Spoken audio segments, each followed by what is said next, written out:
Well, for more on this topic, we're joined by Sam Gennawey, author of JayBangs, How Jay Stein, MCA, and Universal Invented the Modern Theme Park and Beat Disney at its own game. Welcome to the show. Pleasure to be here. Thank you.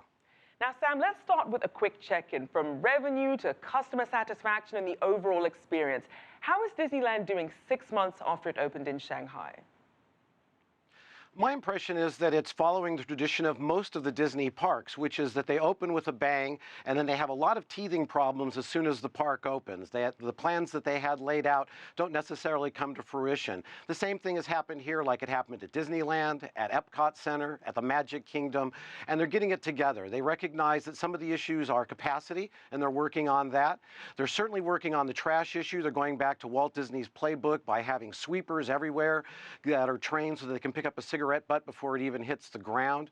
So they're doing that sort of thing. They're toying along with a lot of different pricing mechanisms, as you've just reported, and I think that's very, very important for them to get the pricing straight. So it's still going to take a little bit of time, but they've got a quality product. I think aesthetically, most people agree that it's a terrific looking park. It's got some absolutely tremendous rides that are terrific attractions, some of which I wouldn't mind them bringing over here to North America. Now, despite some of the criticisms, we're still seeing this surge in investment into the theme park market. Why is that? Well, it makes a lot of sense. If you look at the export market is starting to diminish. As the middle class in China starts to increase, they need recreational opportunities. Theme parks are a terrific recreational opportunity. They're a marvelous economic opportunity as well. They hire a lot of people. It takes a lot of people to run them. It takes a lot of people to maintain them. It takes a lot of people to build them. So it's a terrific opportunity to create economic wealth. It's an opportunity to reinvent different areas, industrial area sites that can now be turned into lovely wonderlands, that sort of a thing. So it worked well in the United States. In the 50s and the 60s, we got into these entertainment facilities, and it became a big economic driver. And now today in this market, it's a bit more mature. We're really at the infancy in China right now. Now, not to rain on the parade, as it were, only 10% of these theme parks are making a profit. Are you surprised by that? No, not really. I was speaking recently with a legendary attraction designer, Gary Goddard, and he reminded me it really comes down to the basics, which is you have to have a compelling story and a compelling environment. You have to have quality, variety, and surprise, and a commitment for reinvestment. And a lot of the people who are just getting into the game, they don't recognize that, and they're not doing that, and they're going to suffer the consequences of that, and they're not going to be successful. But those that get it are going to create wonderful products that are going to be appealing and make them a lot of money. And as you mentioned, we're seeing more of these brands trying to tap into the Chinese market. How much of a risk is there of a bubble as everyone really races in?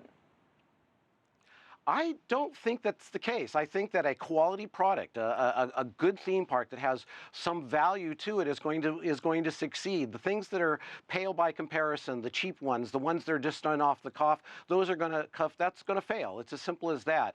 There's sort of a playbook that what tells you is going to be an adequate theme park. The biggest one is going to be reinvestment. You can't just build it, and if you build it poorly and people come once, they're never going to come back again. You have to have a commitment to constantly keep updating and adding new attractions and shows to keep people coming back. And those that understand that business model are going to be successful. That may be the biggest thing, is just upping the management and making sure enough people who know how to run these places are in place to actually run them.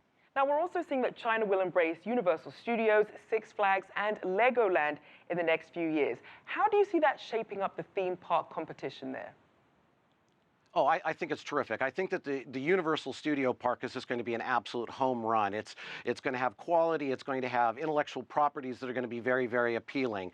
It's going to be an opportunity for Six Flags to kind of reinvent itself. You know, they're mostly known as a thrill park, parks here in the United States. But when they go to China, they're going to have to recognize there isn't a baby boom type market. There isn't that many youth. So they're going to have to mature, and I think that's going to be healthy for them in China and in other markets. Legoland is a thing into itself. It is the ultimate celebration of one of the great toys in the world.